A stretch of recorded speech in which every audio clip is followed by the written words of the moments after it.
ეს წუთია მე და ჩემი კოლეგა ქალბატონი ეკატერინე აბაშიძე ვიყავით და შევხვდით ადმინისტრაციულ წესით დაკავებულებს თათია აფრიამაშვილის, ალბინა კორძაიას, შუშანა მაცაბერიძეს და ელენე გაბლაიას. და ასე იგი თითოეულ მათგანს უпростоრად გარდა თათია აფრიამაშვილის დანარჩენებს აღენიშნებათ დაკავებისას მიყენებული ფიზიკური ზალადობის კვალი, ხელებზე კისრის არეში და ასე შემდეგ. მათ შორის შუშანა მაცაბერიძეს შემოხეული აქვს მაისური,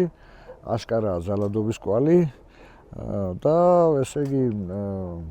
ტრადიციულად პოლიციას როგორც შევია ხოლმე 166-173 მუხლები, საყველიპურო მუხლები აქვს, ასე ვთქვათ, ვინმეს დაკავება რომ უნდათ,